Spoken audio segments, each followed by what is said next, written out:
How you doing, Ashley? I'm good. Awesome. How are you? Good. Merci. So, I often wonder if you cut Ashley Tetro, does she bleed mint?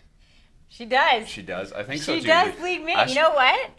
I've been here for 10 years. I was going to ask exactly. You've been here for 10 years. You've done so many things here at the Mint, right? So many things. Yeah. I actually started in tours. Yeah. 10 years ago as a student, and now I'm in product development. That's and crazy. Working with a great team of people and working on some awesome coins. Yeah. And you get to see that nice progression that you've kind of moved up the ladder as a young person, now a young person still, but Yes. at the same time. I actually started when it was the 100th anniversary of the Mint. And this year, it's actually the 110th anniversary of the Mint. So we came up with this really awesome coin featuring some filigree. Yeah, it's really cool. It's the third one in the filigree gates, if I'm not mistaken. But basically, it's an addition to the coin. So you've got the coin that's really nicely colored, and it's actually what we see almost every day, right? So. Well, I actually can't believe we walk into a castle every single day. And it is, right? It's like a castle. When we have these wrought iron gates outside, these big black wrought iron gates, which is really cool. And it's really well represented here. So it's like, a little birthday party for us, I guess, when it comes to making a coin like this. And you get to see where you work every day, which is really different. You want to know a fun story behind those gates? I do. So actually, the Mint was supposed to open in 1907, and it was decided that they could not open until there was gates around the building, right, for security reasons. Yeah. So they actually had to delay the opening until those gates were put up. And in 1908, we struck the first coin, a 50-cent coin, and the gates are still up outside the Mint in Ottawa. I didn't know that, actually. Yeah, that's cool.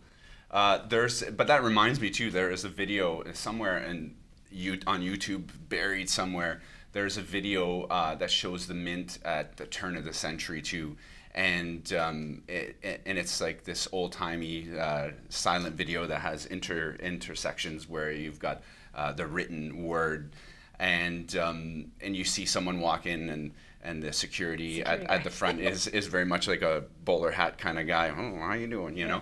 And it's the funny thing is it hasn't really changed since then. The same kind of gates, same building, same security guard at the front, saying hi to people as they come in. Exactly. So it's a staple here, which is kind of fun, and to actually see it on a coin, it's interesting. So it's a different perspective too. Like I find it's kind of looking up onto the castle, and with the filigree technology that's from rim to rim. Yeah. It's beautiful. We did a really good job on this coin. Yeah. And it's double dated, and the flag is flying high, so that's always nice. Exactly. No, it turned out really nice, and I think it's just a nice visual representation of our everyday life, which is fun. So yeah. For sure. And the tech. Yeah. You can't go against that tech. No, it looks really nice. It's just that 3D-ness, right? So. Speaking of tech. Yeah, good segue. This one's a brand new coin. It's the Star Trek Deep Space Nine coin for the Trekkies out there. Or Are you the a Trekkers. Trekkie? I don't know. Am I a Trekkie or a Trekker? I think I'm a fan. I'm probably more of a comic book fan than I am Star Trek, but I know a lot about Star Trek, so maybe I am. So explain to me, what is this light coming out of this coin? So that there, actually, if you're looking, first of all, the shape of it is the Deep Space Nine space station, which is basically a top-down view. So if you're looking at it from here. So in that series, you had the Deep Space Nine space station. That was the hub for the Bajoran system, I think it was, right? And they had a wormhole beside it. And actually that wormhole is right there, the Bajoran wormhole, which is the ship that's coming out, the Defiant, which was the ship that was on that show. So is that the Defiant that's there? That is, in the background there. But it's really cool. What's neat about this coin, not only the technology, which, I mean, if you look at the rim, there is no rim, right? When you're looking at it, there's no rim at all. The engraving goes right up to the edge. And I noticed that it's kind of serrated. I think it's 6.5 times deeper serration than any of our other coins, which is really sharp in person. And it just makes for a really unique and different looking coin. When you're looking at it too, you'll see the deep sort of cuts when it goes around, and it's different than than we're accustomed to. It's still, you've got a nice perfect circle, right? But at the same time, the grooves, like you said, they're a lot deeper than what we're used to in the on the rim. So and this fun packaging kind of, makes it an easier way to see that engraving that goes right basically onto the obverse of the coin. I think with pop culture coins and anything pop culture, when you're a collector of that, and I am myself, there's a display factor to it, right? And something like this is just good for display. Like, I mean, that goes on a shelf, right? So you've got packaging that you want to be able to show off sometimes, and this sort of floating frame effect is really cool because it makes it look like the coin is actually floating, which, I mean, it kind of harkens back to the theme, right? Which is the Deep Space Nine. I also noticed there's like non-traditional text on the obverse. Yeah, that's cool. That's actually Star Trek font, right? Yeah. So, Whoa. The font from, I think, the movies. Okay. Which is cool. So yeah, it's a nice callback there. Little things that we don't usually do, right? So we'll make exceptions every once in a while, and we throw on something a little bit different, and it fits the theme so well, right? So yeah. I think you probably noticed too the color on it is very vibrant, and it's a little bit different than what we're used to. You probably saw it on the meteorite coin that we had last month. Our space coins this year, they're out of this world. We sell out of the alien, exactly. We sell out of the meteorite. Yeah. So it kind of has that same feel, right? So it's really bright, it's really sharp. I think a lot of people don't know is that we actually make a lot of improvements with whether it's R&D, which this one is a huge R&D achievement, but also things like color. We're always improving that kind of thing. So you'll always see packaging. The way too. we display our coins. Yeah. It's huge, and we're always trying to push ourselves as much as we can. And I think it shows in something like this, right? So, yeah. So pop culture, I noticed you're wearing a Superman t-shirt. Well, you know. I'm going to ask you, what's your favorite superhero? That's a tough question. I think my favorite's always been Batman. Okay. Right? Okay. So I'm a Batman guy for sure, with Superman's close second. Okay. For sure. I noticed that you used some engraving techniques under the color of this new Justice League coin. Yeah. It's pretty. It shows off those muscular attributes of Batman here.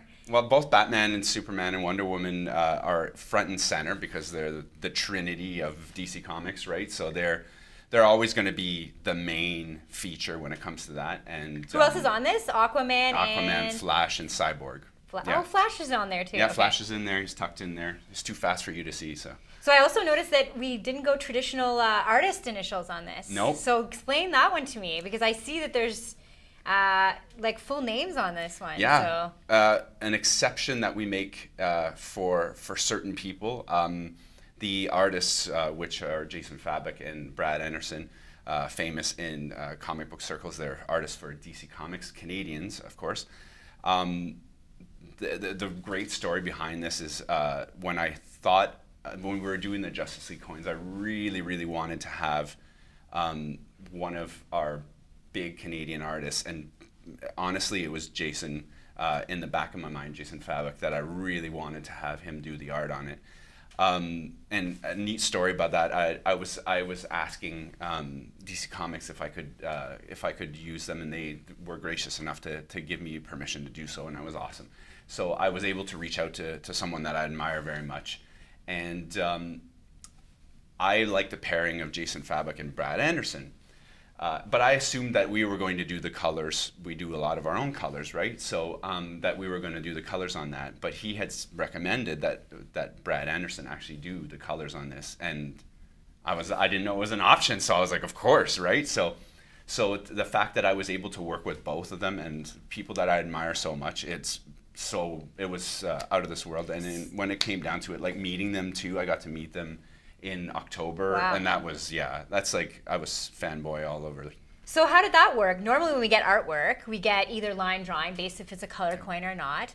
So for this one, did you get a line drawing and then, Brad Anderson? Yeah. He then colored it through, or how did that work? So, you were like the middleman between the two artists? I don't think I even needed to be, to a certain degree, because they've got their craft down to a science, right? So when it comes down to it, they do this every day for a living, right? And they deal with each other all the time. So basically what happened was we worked on the coin designs with Jason, and we worked at a few iterations, and we got everybody copacetic on it. Everybody was happy.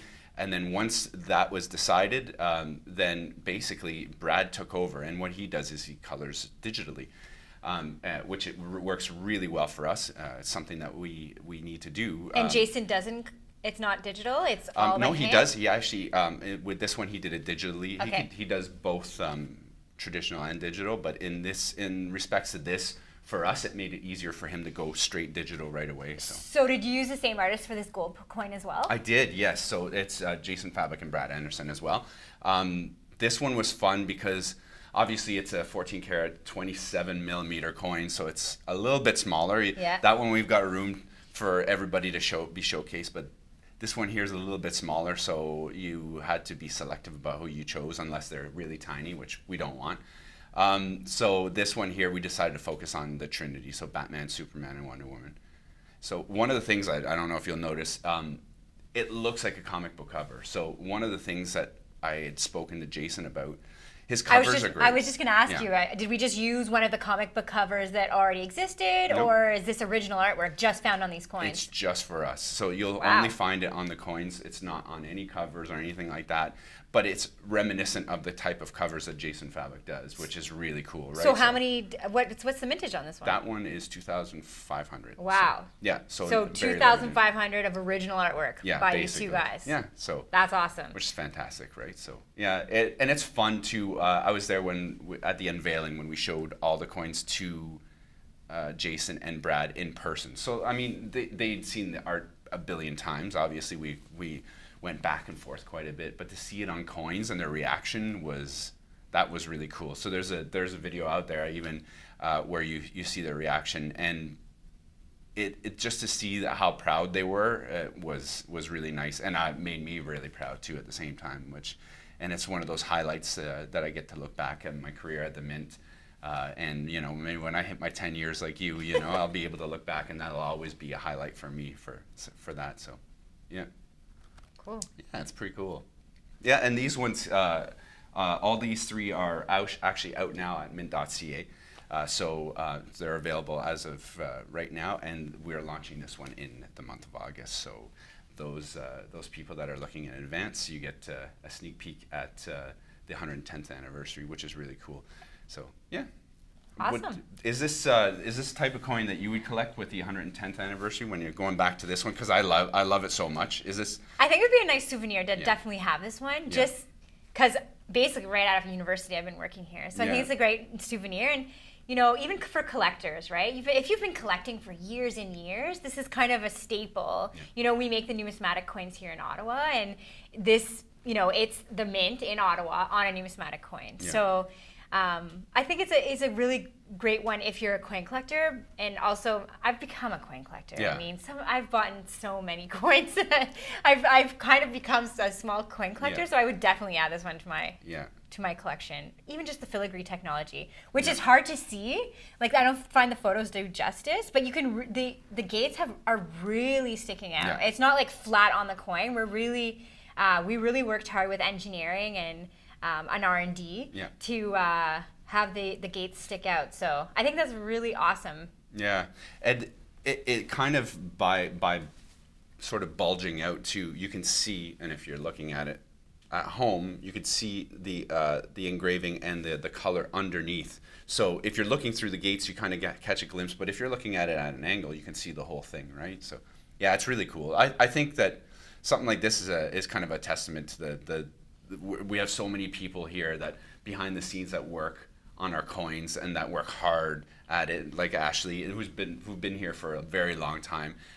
We have people behind the scenes, even in this room, that have been working for so long and do so much great work. So I think, to me, this coin is like a little tribute or a tip of the hat to everybody that works here and the good work that they do. So. For sure. And in the past as well. I mean, 1908, right? So we've been around for a while. So yeah. I also like the fact that the Canadian flag is just flying proudly. And it's an overall nice coin. Yeah, it's true. And it's accurate, we can tell you. Yes, because we can. we've seen it a few times. So yeah, I think that's about all we have to talk about today. I think and so. all the coins, but yeah, all of these coins will be available at mint.ca, and make sure you come back and check us out. Get again. them fast, I'm telling you. These space one, Yeah. out of this world. There you go.